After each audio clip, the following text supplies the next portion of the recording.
ವರ್ಷದಿಂದ ಯುಟಿ ಫರೀದ್ 4 ಸರ್ತಿ ಯುಟಿ ಖಾದರ್ ಶಾಸಕರಾದಿತ್ತಂಡಲ ಕ್ಷೇತ್ರದ ಅಭಿವೃದ್ಧಿ ಸಾಧ್ಯ ಆದಿಜಿ. ದಕ್ಷಿಣ ಕನ್ನಡ ಜಿಲ್ಲೆದ ಬಾಕಿದ ಕ್ಷೇತ್ರಲೆಡ್ 1,000 ಕೋಟಿ ಅನುದಾನ ಅಭಿವೃದ್ಧಿ ಆದಿತ್ತಂಡಲ ಕುಡ್ಲ ಕ್ಷೇತ್ರಡ್ ಅಂಚಿನ ಅಭಿವೃದ್ಧಿ ಮರೀಚಿಕೆಯಾತಂಡು. ಈ ಹಿನ್ನೆಲೆಡ್ ಬಿಜೆಪಿ ಮಾತೆರೆಲ್ಲ ವಿಶ್ವಾಸಗದೆತೊಂದು ಕ್ಷೇತ್ರದೊರ್ಮೆ ಸಮಸ್ಯೆಲೆನ್ ದುಂಬುದಿ ಒಂದು ಶಾಶ್ವತ ಪರಿಹಾರಗ ಯೋಜನೆ ರೂಪಿಸಾದನ್ ಪಂಡದ ಬಿಜೆಪಿ ದಕ್ಷಿಣ ಕನ್ನಡ ಜಿಲ್ಲಾ ಉಪಾಧ್ಯಕ್ಷರು ಸಂತೋಷ್ ಕುಮಾರ್ ರೈ ಬೋಳಿಯಾರ್ ತಿಳಿಸಿದರು. ನಾವು ಬಹಳ ದಿನದಿಂದ ಕಾಯುತ್ತಾ ಇರುವಂತ ಕ್ಷೇತ್ರದ ಸರ್ವಾಂಗೀಣ ಅಭಿವೃದ್ಧಿ ಮತ್ತು ನಮ್ಮ ಭರವಸೆ ಇದರ ಪ್ರಣಾಳಿಕೆಯನ್ನು ಬಿಡುಗಡೆ ಮಾಡುವಂತ ಈ ಸುಸಂದರ್ಭ ನಮಗೆ ಬಂದೊದಗಿದೆ. ಪ್ರಣಾಳಿಕೆ ಹೇಗೆ ಇರಬೇಕು, ಯಾವ ರೀತಿಯಲ್ಲಿ ಇರಬೇಕೆಂದು ನಮ್ಮ ಜಿಲ್ಲೆಯ ನಾಯಕರು, ರಾಜ್ಯದ ನಾಯಕರ ಮಾರ್ಗದರ್ಶನ, ಕ್ಷೇತ್ರದ ಎಲ್ಲರ ಅಭಿಪ್ರಾಯದಿಂದ ಪ್ರತಿಯೊಂದು ಗ್ರಾಮದ ಬಿಜೆಪಿಯ ನಾಯಕರನ್ನು ಕೂಡ ವಿಶ್ವಾಸಕ್ಕೆ ತೆಗೆದುಕೊಂಡು ನಾವು ಪ್ರಣಾಳಿಕೆಯನ್ನು ತಯಾರು ಮಾಡಿದ್ದೇವೆ. ಹಲವು ವರ್ಷ 10-20 ವರ್ಷದಿಂದ ಗೌರವಾನ್ವಿತ ಯುಟಿ ಫರೀದ್ರು ಮತ್ತು ಈಗ ಇರುವಂಥ MLA ಯುಟಿ ಖಾದರ್ ಅವರು, ಇವರು ಕೂಡ 4 ಸಾರಿ MLA 3 ಸಾರಿ ಕ್ಯಾಬಿನೆಟ್ ಮಿನಿಸ್ಟರ್ ಆಗಿದ್ದರು. ಆದರೆ ನಮ್ಮ ಕ್ಷೇತ್ರ ಅಭಿವೃದ್ಧಿ ಆಗಲಿಲ್ಲ. ಬಾಕಿ ಕ್ಷೇತ್ರವನ್ನು ನೋಡಿದಾಗ ದಕ್ಷಿಣ ಕನ್ನಡ ಜಿಲ್ಲೆಯಲ್ಲಿ ಕ್ಷೇತ್ರ ಅಭಿವೃದ್ಧಿ ಆಗದೆ ಉಳಿದಂಥ ಒಂದು ಕ್ಷೇತ್ರ ಯಾವುದಂದ್ರೆ ಅದು ನಮ್ಮ ಮಂಗಳೂರು ವಿಧಾನಸಭಾ ಕ್ಷೇತ್ರ. ನಾವೇನು ಈಗ ವೇದಿಕೆಯಲ್ಲಿ ಕೂತ್ಕೊಂಡು ಹೇಳುವುದಲ್ಲ, ನಿಮಗೆಲ್ಲರಿಗೂ ಮಾಧ್ಯಮದ ಮಿತ್ರರಿಗೆ ಎಲ್ಲರಿಗೂ ಗೊತ್ತಿದ್ದಂಥ ವಿಷಯ. ನಮ್ಮ ಬದಿಯಲ್ಲಿರುವಂತಹ ದಕ್ಷಿಣದ ಶಾಸಕರು 3,500 ಕೋಟಿ ಅನುದಾನ ತಂದು ಇತಿಹಾಸದಲ್ಲಿ ಆಗದಂಥ ಅಭಿವೃದ್ಧಿಯನ್ನು ಮಂಗಳೂರು ದಕ್ಷಿಣದಲ್ಲಿ ಮಾಡಿದ್ದಾರೆ. ಬದಿಯಲ್ಲಿರುವಂತಹ ಭರತ್ ಶೆಟ್ಟಿ, ಅದರ ಆ ಕಡೆಯಲ್ಲಿರುವಂತಹ ನಮ್ಮ ಮೂಡಬಿದ್ರೆಯ ಶಾಸಕರಾದ ಉಮಾನಾಥ್ ಕೋಟ್ಯಾನ್ರು, ಬೆಳ್ತಂಗಡಿಯ ಶಾಸಕರಾದಂಥ ಹರೀಶ್ ಪೂಂಜಾರವರು, ನಮ್ಮ ಬಂಟ್ವಾಳದ ಶಾಸಕರಾದ ರಾಜೇಶ್ ನಾಯ್ಕರವರು, ನಮ್ಮ ಮಾಜಿ ಸಚಿವರು, ನಮ್ಮ ಅಂಗಾರದ ಸುಳ್ಯದ ಅಂಗಾರಣ್ಣನವರು, ಸಂಜೀವಣ್ಣನವರು, ಅದೇ ರೀತಿ ಎಷ್ಟೆಲ್ಲ ಸಾವಿರ ಕೋಟಿ ಅನುದಾನವನ್ನು ತಂದು ಯಾವ ರೀತಿಯಲ್ಲಿ ಅಭಿವೃದ್ಧಿ ಮಾಡಿದ್ದಾರೆ ಅಂತ ನಮಗೆಲ್ಲರಿಗೂ ಗೊತ್ತಿದ್ದಂಥ ವಿಷಯ. ಆ ರೀತಿಯ ಅಭಿವೃದ್ಧಿ ಯಾಕೆ ಆಗುವುದಿಲ್ಲ ಎಂಬ ಯಕ್ಷ ಪ್ರಶ್ನೆ ನಮ್ಮ ಮಂಗಳೂರಲ್ಲಿ ಕೇಳಿ ಬರ್ತಾ ಉಂಟು. ಅದಕ್ಕಾಗಿ ರಾಜ್ಯದವರು ಕೂಡ ಆಲೋಚನೆ ಮಾಡಿದ್ದಾರೆ, ಜಿಲ್ಲೆಯ ಟೀಮ್ ಕೂಡ ಆಲೋಚನೆ ಮಾಡಿದ್ದಾರೆ, ರಾಜ್ಯಾಧ್ಯಕ್ಷರು ಅದಕ್ಕೆ ಸಂಬಂಧಪಟ್ಟಂತ ಎಲ್ಲ ಹಿರಿಯರು ಕೂಡಿ ಈ ಕ್ಷೇತ್ರ ಕೂಡ ಅಭಿವೃದ್ಧಿ ಆಗಬೇಕೆಂಬ ಏಕೈಕ ಉದ್ದೇಶದಿಂದ ಎಲ್ಲರನ್ನೂ ವಿಶ್ವಾಸಕ್ಕೆ ತೆಗೆದುಕೊಂಡು ನಮ್ಮ ಸತೀಶ್ ಕುಂಪಲ್ ರವಿ ಈ ಸಾರಿ ಅಭ್ಯರ್ಥಿಯಾಗಿ ಆಯ್ಕೆ ಮಾಡಿದ್ದಾರೆ. ಅಭ್ಯರ್ಥಿಯಾಗಿ ಆಯ್ಕೆ ಮಾಡಿದ ನಂತರ ನಾವು 23 ಗ್ರಾಮ ಮತ್ತು ಪಟ್ಟಣ ಪಂಚಾಯತ್ ಮತ್ತೆ ನಮ್ಮ ನಗರಸಭೆ, ಅದರ ಒಟ್ಟಿಗೆ ಸೋಮೇಶ್ವರ ಪುರಸಭೆ ಎಲ್ಲ ಕಡೆ ಕೂಡ ಬೂತ್ ಮಟ್ಟದಲ್ಲಿ ಕೂಡ ನಾವು ಪ್ರಚಾರ ಮಾಡುವಾಗ ಯಾವುದು ಅವಶ್ಯಕತೆ ಉಂಟು ಅದನ್ನೆಲ್ಲ ಒಟ್ಟಾಗಿ ಒಂದಾಗಿ ಕೂತ್ಕೊಂಡು ಈ ಪ್ರಣಾಳಿಕೆಯನ್ನು ಇವತ್ತು ಬಿಡುಗಡೆ ಮಾಡ್ತೇವೆ. ಪ್ರಥಮವಾಗಿ ಯಾವುದೆಂದರೆ ಈ ಮಂಗಳೂರು ಮಂಡಲದಲ್ಲಿ ಯಾವಾಗ ನೋಡಿದರೂ ಕೂಡ ಮಾರ್ಚಿನಿಂದ ಜೂನ್ ಜುಲೈ ತನಕ ನೀರಿನ ಸಮಸ್ಯೆ. ಈ ನೀರಿನ ಸಮಸ್ಯೆಗೆ ಶಾಶ್ವತವಾದ ಏನಾದರೂ ಪರಿಹಾರ ಮಾಡಬೇಕೆಂಬ ಏಕೈಕ ಉದ್ದೇಶದಿಂದ ಅದಕ್ಕೆ ಏನೆಲ್ಲ ಮಾಡಬೇಕು, ಈಗ ಕೇಂದ್ರದಿಂದ ಜಲಜೀವನ ಲೆಕ್ಕಾಚಾರದಲ್ಲಿ ಆಗ್ತಾರೆ, ಅದಕ್ಕೆ ಶಾಶ್ವತ ಯೋಜನೆ ಅಲ್ಲ, ಆದರೆ ಶಾಶ್ವತವಾದ ನೀರಿನ ಯೋಜನೆ ನಾವು ಮಾಡ್ತೇವೆ ಎಂಬ ಉದ್ದೇಶದಿಂದ ಈ ಪ್ರಣಾಳಿಕೆಯಲ್ಲಿ ಪ್ರಥಮವಾಗಿ ಅದಕ್ಕೆ ಪ್ರಾಶಸ್ತ್ಯವನ್ನು ಕೊಟ್ಟಿದ್ದೇವೆ. ನಾಡ್ದು 10ನೇ ತಾರೀಕಿಗೆ ನಡೆಯುವಂಥ ಈ ಚುನಾವಣೆಯಲ್ಲಿ ಅತ್ಯಂತ ಜಾಸ್ತಿ ಮತಗಳ ಅಂತರದಿಂದ ಇವರನ್ನು ಗೆಲ್ಲಿಸಿ ವಿಧಾನಸಭೆಗೆ ಕಳುಹಿಸಿದರೆ ಎಲ್ಲಕ್ಕಿಂತ ಮೊದಲಾದ ಪ್ರಾಶಸ್ತ್ಯ ನೀರಿಗೆ, ಅದರ ಒಟ್ಟಿಗೆ ಶುಚಿತ್ವ. ಸೆಕೆಂಡ್ ಏನೆಂದರೆ ನಮ್ಮ ನಗರ ಮತ್ತು ಗ್ರಾಮೀಣ ಪ್ರದೇಶಗಳಿಗೆ ಆ ರಸ್ತೆ ಎಲ್ಲೆಲ್ಲಿ ಹಳ್ಳಿಗೆ ಗಲ್ಲಿಗೆ ರಸ್ತೆ ಅವಶ್ಯಕತೆ ಅದಲ್ಲ, ನಾವು ಗ್ರಾಮಕ್ಕೆ ಕನೆಕ್ಟರ್ ರೋಡ್ ಅದು ಆಗಲೇ ಸಂಪರ್ಕ ರಸ್ತೆ ಆಗಲೇಬೇಕು. ಕೆಲವೊಂದು ಗ್ರಾಮಕ್ಕೆ ಇವಾಗಲೂ ಕೂಡ ಒಂದು ಗ್ರಾಮಕ್ಕೆ ನೇರವಾಗಿ 1/2 ಕಿಲೋಮೀಟರ್ ಅಂತರದಲ್ಲಿ ನಾವು ಪ್ರವೇಶ ಮಾಡಬೇಕಾದ್ರೆ 3-4 ಕಿಲೋಮೀಟರ್ ಸುತ್ತುವರೆದು ಪ್ರವೇಶ ಮಾಡುವಂಥ ಕೆಲವೊಂದು ಗ್ರಾಮಗಳನ್ನು ಇವಾಗ ಕಂಡಿದೆ. ಅದನ್ನೆಲ್ಲ ಕೂಡ ಬಹಳ ಎಲ್ಲೆಲ್ಲಿ ಬೇಕು ಅಲ್ಲಲ್ಲಿ ಆ ವ್ಯವಸ್ಥೆಯನ್ನು ಕೂಡ ಮಾಡುತ್ತೇವೆ ಎಂಬ ಪ್ರಣಾಳಿಕೆಯಲ್ಲಿ ನಾವು ತಿಳಿಸಿದ್ದೇವೆ. 100ಕ್ಕೆ 100 ಅದನ್ನು ಮಾಡುತ್ತೇವೆ. ಎಲ್ಲ ಪ್ರದೇಶಗಳಲ್ಲಿ ಈಗ ತಾವುಗಳು ನೋಡಿರ್ಬೋದು, ಮಾಧ್ಯಮದವರು ಅದಕ್ಕೆ ಕೂಡ ಗಮನ ಕೊಟ್ಟಿದ್ದಾರೆ. ಎಲ್ಲ ಲೋಕಲ್ ಟಿವಿ ಮತ್ತೆ ಸ್ಟೇಟ್ ಟಿವಿ ಮತ್ತೆ ನ್ಯಾಷನಲ್ ಟಿವಿಯಲ್ಲಿ ಕೂಡ ನಮ್ಮ ಮಂಗಳೂರು ಮಂಡಲದಲ್ಲಿರುವಂಥ ತ್ಯಾಜ್ಯ ಆ ನೇತ್ರಾವತಿ ಸೇತುವೆಯಿಂದ ಸ್ಟಾರ್ಟ್ ಆಗಿ ನಮ್ಮ KS ಹೆಗ್ಡೆ ಹಾಸ್ಪಿಟಲ್ ಆಗಿರ್ಬೋದು, ಏನಪ್ಪಯ್ಯ ಹಾಸ್ಪಿಟಲ್ ಆಗಿರ್ಬೋದು, ಕನಚೂರು ಹಾಸ್ಪಿಟಲ್ ಆಗಿರ್ಬೋದು, ಮಂಗಲ ಗಂಗೋತ್ರಿ ಯೂನಿವರ್ಸಿಟಿ ಆಗಿರ್ಬೋದು, ಆ ರಸ್ತೆಯ ಪಕ್ಕದಲ್ಲಿ ರಾಶಿ ರಾಶಿ ಲೋಡ್ ಗಟ್ಟಲೆ ಆ ಕಸದ ರಾಶಿ ಬಿದ್ದದ್ದು ನೀವು ಕಂಡಿರಬಹುದು. ಈ ಕಡೆಯಿಂದ ತಲಪಾಡಿ ಟೋಲ್ ಗೇಟ್ ತನಕ ಅಲ್ಲಲ್ಲಿ ರಸ್ತೆಯ ಇಬ್ಬಾಗದಲ್ಲಿ ಕೂಡ ಆ ತ್ಯಾಜ್ಯವನ್ನು ನೋಡಿದಾಗ ಶಾಶ್ವತವಾಗಿ ತ್ಯಾಜ್ಯ ಘಟಕವನ್ನು ಮಾಡುವಂಥ ವ್ಯವಸ್ಥೆ, ಅದು ಕೂಡ ಪ್ರತಿ ಒಂದು ಗ್ರಾಮದಲ್ಲಿ. ಆ ಗ್ರಾಮದ ಸೆಂಟರ್ ಯಾವುದಾದ್ರು 3-6 ಎಕರೆ ಜಾಗ ನಮ್ಮ ಸರ್ಕಾರದ ಜಾಗ, ಯಾವುದು ಮಾಡಲಿಕ್ಕೆ ಕೂಡ ಸಮಸ್ಯೆ ಇಲ್ಲ. ಮಾಡಬೇಕೆಂಬ ಆ ಇಚ್ಛೆ ಇರಬೇಕದು. ಅದನ್ನು 100ಕ್ಕೆ 100 ನಮ್ಮ ಸತೀಶ್ ಕುಂಪಲ್ರು ನಾಳೆ ಶಾಸಕರಾದರೆ 100ಕ್ಕೆ 100 ಮಾಡ್ತಾರೆಂಬ ವಿಶ್ವಾಸ ಉಂಟು. ನಾವು ಅದಕ್ಕಾಗಿ ಪ್ರಣಾಳಿಕೆಯಲ್ಲಿ ಅದನ್ನು ತಿಳಿಸಿದ್ದೇವೆ. ಮತ್ತೊಂದು, ಇವಾಗ ಹೆಚ್ಚಿನ ಗ್ರಾಮ ಪಂಚಾಯತಲ್ಲಿ ಕಾಂಗ್ರೆಸ್ ಆಡಳಿತ ಇರುವುದು. ಕಾಂಗ್ರೆಸ್, ನಮ್ಮದು BJP ಆಡಳಿತ ಇರುವುದು ಕೇವಲ 6 ಪಂಚಾಯತಲ್ಲಿ, ಮತ್ತೊಂದು ನಮ್ಮ ಟೌನ್ ಪಂಚಾಯತಲ್ಲಿ. ಬಾಕಿ ಎಲ್ಲ ಪಂಚಾಯತ್ನಲ್ಲಿ ಕೂಡ ಎಲ್ಲಿ ಹೋದರೂ ಆ ನಿವೇಶನದ ಸಮಸ್ಯೆ. ಹಿಂದೆ ಇಂದಿರಾ ಆವಾಸ್ ಯೋಜನೆ ಇತ್ತು, ಆನಂತರ ಬಸವಸತಿ ಯೋಜನೆ ಬಂತು. ಯಾವುದು ಬಂದರೂ ಅತ್ಯಂತ ಬಡವರಿಗೆ ಸಿಕ್ಕುವಂಥ ಅವಕಾಶ ಕಡಿಮೆ. ಪಾಪ ಅವರು ನಮಗೆ ಸಿಗ್ತದೆ, ನಮಗೆ ಈ ಸಾರಿ ಬರ್ತದೆ ಕಾಯ್ತು. ಆ ರೀತಿ ಆಗಲಿಕ್ಕೆಲ್ಲ ಜಿಲ್ಲಾ ಪಂಚಾಯತ್ನಲ್ಲಿ ಜಿಲ್ಲಾ ಪಂಚಾಯತ್ ಸದಸ್ಯರಾಗಿ, ಜಿಲ್ಲಾ ಪಂಚಾಯತ್ ಉಪಾಧ್ಯಕ್ಷರಾಗಿ ಅವರ ಕಾರ್ಯವೈಖರಿ ಎಲ್ಲರಿಗೂ ಗೊತ್ತುಂಟು. ಅದಕ್ಕಾಗಿ ಅವರು ಈವಾಗಲೇ ಹೇಳಿದ್ದಾರೆ, ಪ್ರತಿ ಒಂದು ಗ್ರಾಮದಲ್ಲಿ ಇರುವಂಥ ನಿವೇಶನ ರಹಿತರ ಹೆಸರನ್ನು ತೆಗೆದುಕೊಂಡು ಸರ್ಕಾರಕ್ಕೆ, ನಮ್ಮದೇ ಸರ್ಕಾರ 100ಕ್ಕೆ 100 ಬರ್ತದೆ, ಸರ್ಕಾರಕ್ಕೆ ಒತ್ತಡ ಹಾಕಿ ಆದಷ್ಟು ಬೇಗ ಆಸ್ ಸೂನ್ ಆಸ್ ಪಾಸಿಬಲ್ ಯಾರೆಲ್ಲ ನಿವೇಶನ ರಹಿತ ಬಡವರಿದ್ದಾರ ಆ ಬಡವರಿಗೆ ಮನೆ ನಿವೇಶನವನ್ನು ಒದಗಿಸಿ ಅವರಿಗೆ ಕೂಡ ತನ್ನದೇ ಸ್ವಂತ ಮನೆಯಲ್ಲಿ ಕೂತ್ಕೊಳ್ಳುವಂಥ ಒಂದು ಅವಕಾಶವನ್ನು ಮಾಡಿಕೊಡುವಂಥ ಪ್ರಣಾಳಿಕೆಯಲ್ಲಿ ನಾವು ತಿಳಿಸಿದ್ದೇವೆ. ಮತ್ತೊಂದು, ಹಿರಾ ಮತ್ತು ಮುಡಿಪು ಇಲ್ಲಿಂದ ಕೇವಲ 10-16 ಕಿಲೋಮೀಟರ್ ಇರೋದು. ಆ ಮುಡಿಪಿನ ಹತ್ತಿರವೇ ಹಿರಾ ಗ್ರಾಮದಲ್ಲಿ 599.5 ಎಕರೆ ಜಾಗ KIDB ಅವರು ಎಕ್ವೈರಿ ಮಾಡಿ ಡೆವಲಪ್ಮೆಂಟ್ ಆಗಿದೆ. ಇಷ್ಟರ ತನಕ ಅದಕ್ಕೆ ಇಲ್ಲಿಯ ಶಾಸಕರಾಗಲಿ ಅಲ್ಲ ಎಕ್ಸ್ ಮಿನಿಸ್ಟರ್ ಆಗಲಿ ಇಲ್ಲಿಯವರು ಯಾವುದೂ ಒತ್ತಡ ಆಗಲಿಲ್ಲ. ಅಲ್ಲಿ ಕೈಗಾರಿಕಾ ಕೇಂದ್ರವನ್ನಾಗಿ ಮಾಡಿ ಅಲ್ಲಿ ಬೇರೆ ಬೇರೆ ಕೈಗಾರಿಕೆಗಳನ್ನು ತರಿಸಿ ಸಾವಿರಾರು ನಿರುದ್ಯೋಗಿ ಯುವತಿಯರಿಗೆ ಉದ್ಯೋಗ ಕೊಡುವಂಥ ಬಹಳ ದೊಡ್ಡ ಯೋಜನೆಯನ್ನು ಹಾಕಿಕೊಂಡಿದ್ದೇವೆ.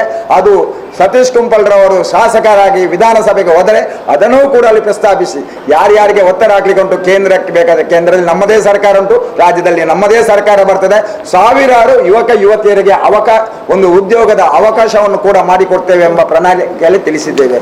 ಈ ಕಡೆಯಲ್ಲಿ ಇನ್ಫೋಸಿಸ್ ಬಂತು, ಸಾವಿರಾರು ನಿರುದ್ಯೋಗಿಗಳಿಗೆ ಉದ್ಯೋಗವಾಯಿತು. ಅದೇ ರೀತಿ ಮಂಗಳೂರು ವಿಶ್ವವಿದ್ಯಾನಿಲಯದಲ್ಲಿ ನಮ್ಮ ಊರಿನಲ್ಲಿ 400-500 ನಿರುದ್ಯೋಗಿ ಉದ್ಯೋಗಿಗಳಿಗೆ ಯುವತಿಯರಿಗೆ ಉದ್ಯೋಗ ಸಿಕ್ಕಿದೆ. ಈ ಸಾರಿ ಒಂದು ವೇಳೆ 100ಕ್ಕೆ 100 ಪ್ರಯತ್ನ ಪಡ್ತೇವೆ. ಪ್ರಣಾಳಿಕೆಯಲ್ಲಿ ಕೂಡ ಅದನ್ನೇ ತಿಳಿಸಿದ್ದೇವೆ. ನಾವು ಮನೆಗೆ ಹೋದರೂ ಕೂಡ ನಾವು ಸತೀಶ್ ಕುಂಪಲ್ರನ್ನು ಗೆಲ್ಲಿಸಿ ವಿಧಾನಸಭೆಗೆ ಕಳಿಸಿ ನಮ್ಮ ಸರ್ಕಾರ ಬಂದರೆ 100ಕ್ಕೆ 100 ಸಾವಿರಾರು ಯುವತಿಯರಿಗೆ ಒಂದು ಅವಕಾಶವನ್ನು ಮಾಡುವಂಥ ಪ್ರಯತ್ನವನ್ನು ಕೂಡ 100ಕ್ಕೆ 100 ಮಾಡ್ತೇವೆ ಅಂತ ಹೇಳ್ತಾ ಇದ್ದೇವೆ. 16 ಕಾಲೇಜು, ಒಂದು ಕಡೆಯಲ್ಲಿ ಜ್ಞಾನದೀಪ, ಒಂದು ಕಡೆಯಲ್ಲಿ ನವೋದಯ, ಒಂದು ಕಡೆಯಲ್ಲಿ ಮುಡಿಪು ಜೂನಿಯರ್ ಕಾಲೇಜು, ಮಂಗಲ ಗಂಗೋತ್ರಿ, ಸೈಂಟ್ ಅಲೋಸಿಯಸ್ ಕಾಲೇಜು, ಈ ಕಡೆಯಲ್ಲಿ ಬೇರೆ ಬೇರೆ medical college, engineering college, law college ಎಲ್ಲ ಉಂಟು. ಆದರೆ ಸುಸಜ್ಜಿತವಾದ ಯಾವುದೇ ಒಂದು ಕ್ರೀಡಾಂಗಣವು ಇಲ್ಲಿ ಇಷ್ಟರ ತನಕ ಇಲ್ಲ. ಪಂಡಿತ್ ಹೌಸ್ದ ಬಿಜೆಪಿ ಚುನಾವಣಾ ಕಚೇರಿ ಪ್ರಣಾಳಿಕೆ ಬಿಡುಗಡೆ ಕಾರ್ಯಕ್ರಮ ಗುರುವಾರ ನಡೆದವು. ಜನತಾ ಪಾರ್ಟಿ ಮಂಗಳೂರು ವಿಧಾನಸಭಾ ಕ್ಷೇತ್ರದ ನಮ್ಮ ಅಭ್ಯರ್ಥಿ ಸತೀಶ್ ಕುಂಪಲ್ರವರು ಈಗಾಗಲೇ ನಮ್ಮ ಜೊತೆ ಸೇರಿದ್ದಾರೆ. ಈಗಾಗಲೇ ಸ್ವಾಗತ ಕೂಡ ಆಗಿದೆ. ಎಲ್ಲ ನಮ್ಮ ಪಕ್ಷದ ನಾಯಕರು ಪ್ರಮುಖರೆಲ್ಲ ಇದ್ದಾರೆ. ಈ ಸಂದರ್ಭದಲ್ಲಿ ನಾವು ಬರತಕ್ಕಂಥ ಚುನಾವಣೆಯಲ್ಲಿ ನಾವೇನೆಲ್ಲ ಕಾರ್ಯಕ್ರಮಗಳನ್ನ ಅಭಿವೃದ್ಧಿ ಪರ ಚಿಂತನೆಗಳನ್ನ ಇಟ್ಕೊಂಡು ನಾವಿವತ್ತು ಮನೆ ಮತ ಪ್ರಚಾರ ಮತದಾರರ ಬಂಧುಗಳಲ್ಲಿ ಮತಯಾಚನೆ ಮಾಡುತ್ತ ಸಂದರ್ಭದಲ್ಲಿ ಬೇರೆ ಬೇರೆ ರೀತಿಯಾದ ಭರವಸೆಗಳನ್ನು ನಾವು ಕೊಟ್ಟಿದ್ದೇವೆ. ಅದನ್ನು ನಾವು ಎಲ್ಲವನ್ನು ಕೂಡ ನಮ್ಮ ಚುನಾವಣಾ ಪ್ರಣಾಳಿಕೆಯಲ್ಲಿ ಕೂಡ ನಾವು ಮುದ್ರಿಸಿದ್ದೇವೆ. ಆ ಚುನಾವಣಾ ಪ್ರಣಾಳಿಕೆಯನ್ನ ಈಗ ನಾವು ಅದನ್ನ ಬಿಡುಗಡೆ ಮಾಡಲಿಕ್ಕಿದ್ದೇವೆ. ಈ ಸಂದರ್ಭದಲ್ಲಿ ನಮ್ಮ ಎಲ್ಲ ನಾಯಕರಲ್ಲಿ ಈ ಚುನಾವಣಾ ಪ್ರಣಾಳಿಕೆಯನ್ನ ಬಿಡುಗಡೆ ಮಾಡಬೇಕು ಅಂತ ವಿನಂತಿಸ್ತೇವೆ.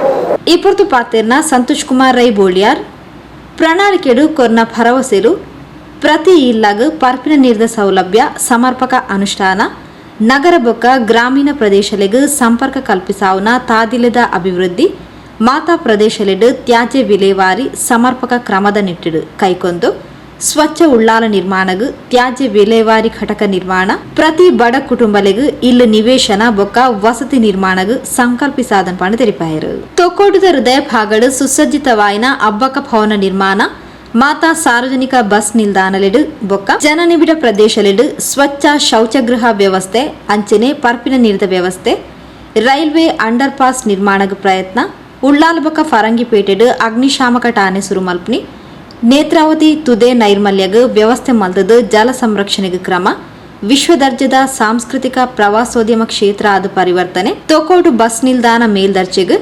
ಸಾರ್ವಜನಿಕರ ಬೇಡಿಕೆ ದಲಕ ಕಾಲೇಜ್ ನಿರ್ಮಾಣಗ ಕ್ರಮ ನಿವೇಶನ ರಹಿತರಿಗ್ ಪ್ರತಿ ಗ್ರಾಮ ಪಂಚಾಯತ್ಲೆಡ್ ಸರ್ಕಾರಿ ಜಮೀನನ್ನು ಕಾಯ್ದಿರಿಸಾದ ಅರ್ಹ ಫಲಾನುಭವಿಲೆಗ್ ನಿವೇಶನಗ್ ಚಾಲನೆ ಕೊರ್ಪಣ ಪಂಡದ ಸಂತೋಷ್ ಕುಮಾರ್ ರೈ ಬೋಳ್ಯಾರ್ ತೆರಿಪಾಯರು. ನಾವು ಏನಾದರೂ ಒಂದು ದೊಡ್ಡ ಮ್ಯಾಚ್ ಮಕ್ಕಳಿಗೆ ಮಾಡಬೇಕಾದ್ರೆ ಮಂಗಲ ಸ್ಟೇಡಿಯಂಗೆ ಹೋಗುವಂತ ಅವಕಾಶ, ಅಲ್ಲಿ ಯಾವಾಗ ನೋಡಿದರೂ ಬುಕಿಂಗ್, ನಮಗೆ ಅವಕಾಶವೇ ಇಲ್ಲ.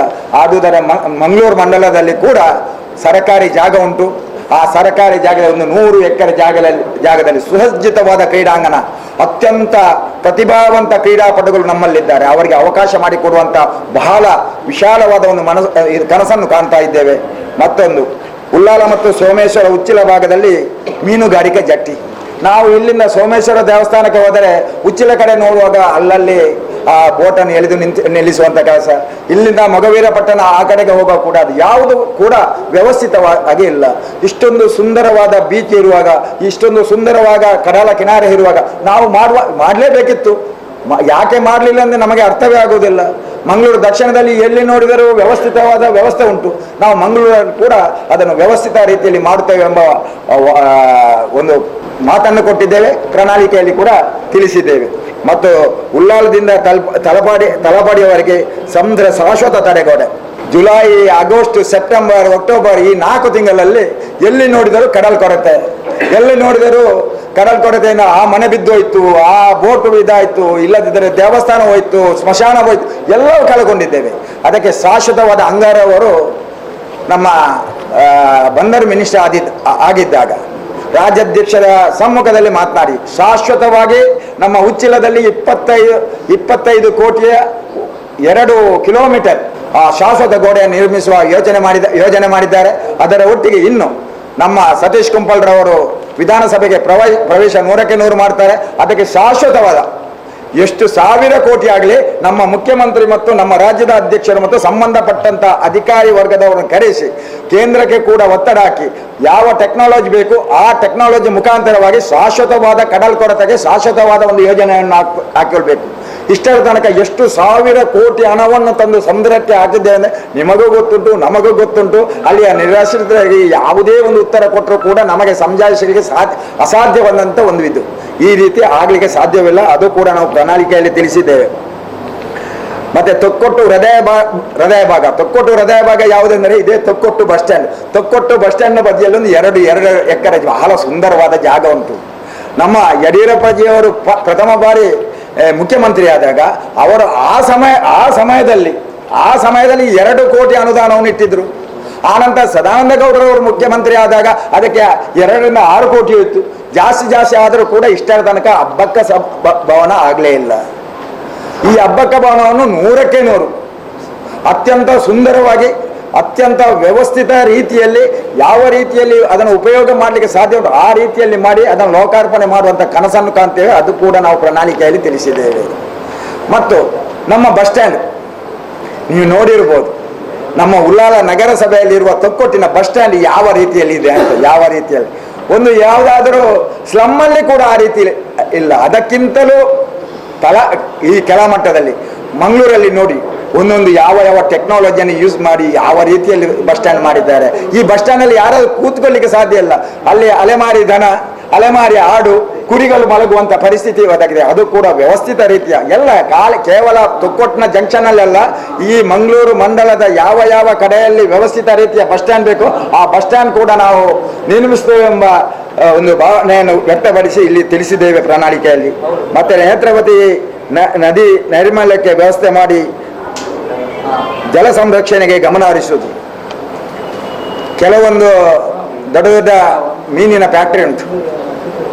ಅದರ ತ್ಯಾಜ್ಯ ನೀರು ಕೂಡ ನದಿಗೆ ಹೋಗಿ ನೀರು ಮಲಿನವಾಗುವ ವಿಷಯ ನಮಗೆಲ್ಲರಿಗೂ ತಿಳಿದಂಥ ವಿಷಯ. ಆ ನೀರನ್ನು ರೀಯೂಸ್ ಮಾಡುವಂತಹದಲ್ಲ. ಅದಕ್ಕೆ ಪರಿಸ್ಥಿತಿಯ ಅನುಗುಣವಾಗಿ ಯಾವ ಯಾವ ಮೀನಿನ ಘಟಕ ಉಂಟ ಆ ಮೀನಿನ ಘಟಕನ ವೇಸ್ಟ್ ಡ್ರೈನೇಜ್ ವಾಟರ್ ಉಂಟಲ್ಲ ಅದನ್ನು ಬೇರೆ ಕಡೆಗೆ ಶಿಫ್ಟ್ ಮಾಡುವಂಥ, ಅದಕ್ಕೆ ಅವರಿಗೆ ಒತ್ತಡ ಆಗುವಂಥ, ಅದನ್ನು ಕೂಲಂಕುಷವಾಗಿ ಚರ್ಚೆ ಮಾಡಿ ಅದರ ಬಗ್ಗೆ ಯಾವ ಯಾವ ಡಿಪಾರ್ಟ್ಮೆಂಟ್ಗೆ ತಿಳಿಸಬೇಕು ಅದನ್ನು ತಿಳಿಸಿ ಅದನ್ನು ಕೂಡ ಒಳ್ಳೆಯ ಸಂದೇಶ ಕೊಡುವಂಥ ವಿಷಯವನ್ನು ಪ್ರಣಾಳಿಕೆಯಲ್ಲಿ ತಿಳಿಸಿದ್ದೇವೆ. ಮತ್ತು ವಿಶ್ವ ದರ್ಜೆಯ ಸಾಂಸ್ಕೃತಿಕ ಪ್ರವಾಸೋದ್ಯಮ ಕ್ಷೇತ್ರವನ್ನಾಗಿ ಉಲ್ಲಾಲವನ್ನು ಮಾಡೋದು. ಒಂದು ಸೋಮೇಶ್ವರ ದೇವಸ್ಥಾನ ಉಂಟು ನಮ್ಮ ಕಡಲ ಕಿನಾರೆಯಲ್ಲಿ. ನಮ್ಮ ಉಚ್ಚಿಲದಲ್ಲಿ ಒಂದು 16 ಎಕರೆ ಜಾಗ ಕಡಲ ಕಿನಾರೆಯಲ್ಲಿ ಉಂಟು. ಮೊಗವೀರ ಪಟ್ಟಣದಿಂದ ಹಿಡಿದು ಲಾಸ್ಟ್ ಕೋಟೆಪುರದವರೆಗೆ ಕೂಡ ಬಹಳ ಸುಂದರವಾದ ನಮ್ಮ ಕಡಲಿನ ತೀರ ಉಂಟು. ಅದಕ್ಕಾಗಿ ಕೂಡ ಬಹಳ ಸುಂದರವಾದ ವ್ಯವಸ್ಥಿತವಾದ ಬೀಚನ್ನು ಕೂಡ ನಿರ್ಮಿಸಿ ಸಾಂಸ್ಕೃತಿಕವಾಗಿ ನಮಗೆ ವಿಶ್ವ ದರ್ಜೆಯ ಪ್ರವಾಸೋದ್ಯಮ ಇದಕ್ಕೆ ಹೆಚ್ಚು ಒತ್ತು ಕೊಡ್ತೇವೆ ಎಂಬ ಲೆಕ್ಕಾಚಾರ ಅದನ್ನು ಕೂಡ ಪ್ರಣಾಳಿಕೆಯಲ್ಲಿ ನಾವು ತಿಳಿಸಿದ್ದೇವೆ. ಶಿಕ್ಷಣ ಕ್ಷೇತ್ರದ ಬಗ್ಗೆ ನಾವು ಏನನ್ನೂ ಹೇಳಲಿಕ್ಕೆ ತಯಾರಿಲ್ಲ. ಯಾಕೆ ಕರ್ನಾಟಕ ರಾಜ್ಯದ ನಮ್ಮ ಸರ್ಕಾರ ಶಿಕ್ಷಣಕ್ಕೆ ಏನೆಲ್ಲ ಅನುದಾನವನ್ನು ಕೊಡಬೇಕಾ, ಯಾವುದನ್ನೆಲ್ಲ ವ್ಯವಸ್ಥೆ ಮಾಡಬೇಕಾ, ಪ್ರತಿಯೊಂದು ಕಲಾಮಟ್ಟದಿಂದ one of the top most level ತನಕ ಆ ರೀತಿಯ ಶಿಕ್ಷಣ ಇದನ್ನು ನಾವು ಕೊಟ್ಟಿದ್ದೇವೆ. ಅದಕ್ಕೆ ಕೂಡ ಬಹಳ ವಿಶೇಷವಾಗಿ ಅತ್ಯಂತ ಗ್ರಾಮಾಂತರ ಪ್ರದೇಶದಲ್ಲಿ ಇರುವಂಥ ಆ ಬಡ ಮಕ್ಕಳಿಗೆ ಕೂಡ ವ್ಯವಸ್ಥಿತವಾದ ವಿದ್ಯೆ ಆ ಶಿಕ್ಷಣ ಸಿಗಬೇಕೆಂಬ ಉದ್ದೇಶದಿಂದ ಅದಕ್ಕೂ ಕೂಡ ಜಾಸ್ತಿ ಗಮನ ಕೊಡ್ತೇವೆ ಎಂಬ ಲೆಕ್ಕಾಚಾರದಲ್ಲಿ ನಾವು ಪ್ರಣಾಳಿಕೆಯಲ್ಲಿ ಭರವಸೆಯನ್ನು ಕೊಟ್ಟಿದ್ದೇವೆ. ಯಾವ ಭರವಸೆಯನ್ನು ಕೊಟ್ಟಿದ್ದೇವೆ ಅದಕ್ಕೆ 100ಕ್ಕೆ 100 ಪಾಲನೆ ಮಾಡುವುದು ಕೂಡ ನಮ್ಮ ಕರ್ತವ್ಯ. ನಮ್ಮ ಹಿರಿಯರ ಮಾರ್ಗದರ್ಶನದಿಂದ ನಮ್ಮ ರಾಜ್ಯ ಸರ್ಕಾರ 100ಕ್ಕೆ 100 ಭಾರತೀಯ ಜನತಾ ಪಾರ್ಟಿಯ ಸರ್ಕಾರ ಬರುವುದು ಎಂಬ 100ಕ್ಕೆ 100 ವಿಶ್ವಾಸ ಇರುವುದರಿಂದ ಮಂಗಳೂರು ಮಂಡಲದಲ್ಲಿ ಕೂಡ ಈ ಸಾರಿ ಭಾರತೀಯ ಜನತಾ ಪಾರ್ಟಿಯ ನಮ್ಮ ಪ್ರೀತಿಯ ಅಭ್ಯರ್ಥಿ ಸತೀಶ್ ಕುಂಪಲ್ ರವರು ಅತ್ಯಧಿಕ ಜಾಸ್ತಿ ಮತಗಳನ್ನು ಪಡೆದು ವಿಜಯಿಯಾಗಿ ನಮ್ಮ ವಿಧಾನಸಭೆಗೆ ಪ್ರವೇಶ ಮಾಡಿದ ನಂತರ 100ಕ್ಕೆ 100 ಈ ಪ್ರಣಾಳಿಕೆಯಲ್ಲಿ ಕೊಟ್ಟಂತ ಭರವಸೆಯನ್ನು 100ಕ್ಕೆ 100 ಈಡೇರಿಸುವುದಾಗಿ ನಾವು ನಿಮ್ಮೆಲ್ಲರ ಮುಂದೆ ಭರವಸೆಯನ್ನು ಕೊಡ್ತೇನೆ. ಅದರ ಬಗ್ಗೆ ನಮ್ಮ ಒಂದು ವೇಳೆ ನಮ್ಮ ಮಂಗಳೂರು ಮಂಡಲದಲ್ಲಿ ಜಯರಾಮ್ ಶೆಟ್ಟಿಯ ನಂತರ ಯಾರಾದರೂ ಒಬ್ರು ಗೆಲ್ತಿದ್ರೆ 18ರಲ್ಲಿ ನಾನು ಗೆಲ್ತಿದ್ರು ಕೂಡ ಇದನ್ನು 100ಕ್ಕೆ 100 ಪೂರೈಸ್ತಿದ್ರು. ಅದು ನಮ್ಮಿಂದ ಸಾಧ್ಯ ಆಗಲಿಲ್ಲ. ಇವಾಗ ನಮಗೆ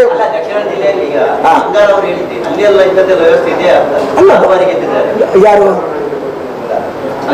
ನೋಡಿ, ಅಂಗಾರ ಅವರು ಸುಳ್ಯ ಕ್ಷೇತ್ರದಲ್ಲಿ ಇರುವರು. ನನ್ನಂತ ಒಬ್ಬ ತಲಾಮಟ್ಟದ ಕಾರ್ಯ ಸುಳ್ಯಕ್ಕೆ ಹೋದಾಗ ನನಗೆ ಆಗುವಂತ ಖುಷಿ, ಆವಾಗ ನಾನು ಅಲ್ಲಿ ಹೋದಾಗ ನಾನು ಆಲೋಚನೆ ಮಾಡುದು, ಇಲ್ಲಿ ಮಂಗಳೂರಲ್ಲಿ ಕೂಡ ನಮ್ಮ ಬಿಜೆಪಿ ಅಭ್ಯರ್ಥಿ ಗೆಲ್ತಿದ್ರೆ. ನೀವು ಕೇಳಿದ ಪ್ರಶ್ನೆಗೆ ಒಂದೇ ಉತ್ತರದಲ್ಲಿ ಕೊಡ್ತೇನೆ. ನಾವು ಇಲ್ಲಿಯ ಸ್ಥಳೀಯ ಶಾಸಕರೇನು ಹೋದ ಸಲ ಚುನಾವಣೆಗೆ ಮುಂಚೆ 178 ಕೋಟಿ ರೂಪಾಯಿದು ಮನೆ ಮನೆಗೆ ನೀರು ಕೊಡುವ ಒಂದು ವಾಗ್ದಾನ ಏನು ಮಾಡಿದ್ರು, ಪ್ರಣಾಳಿಕೆ ಬಿಡಿ, ಓಪನ್ ವೇದಿಕೆಯಲ್ಲಿ ಏನು ಪ್ರಣಾಳಿಕೆ ಬಿಡುಗಡೆ ಮಾಡೋದಕ್ಕೆ ಮುಂಚೆ ವಾಗ್ದಾನ ಮಾಡಿದ್ದಾರೆ ಅದನ್ನೇ ಅವರು ಪೂರೈಸಲಿಲ್ಲ. ನೋಡಿ ಸತ್ಯ. ಚುನಾವಣಾ ಸಂಚಾಲಕರು ರವೀಂದ್ರ ಶೆಟ್ಟಿ ಉಳಿದೊಟ್ಟು, ಅಭ್ಯರ್ಥಿ ಸತೀಶ್ ಕುಂಪಲ, ಕ್ಷೇತ್ರ ಪ್ರಭಾರಿಲು ರವೀಶ್ ತಂತ್ರಿ, ಕಸ್ತೂರಿ ಪಂಜ, ಚೆನ್ನಪ್ಪ ಕೋಟ್ಯಾನ್, ರಣದೀಪ್ ಕಾಂಜನ್ ಈ ಪೊರ್ತೋಟಿಗೆ ಎತ್ತೇರು.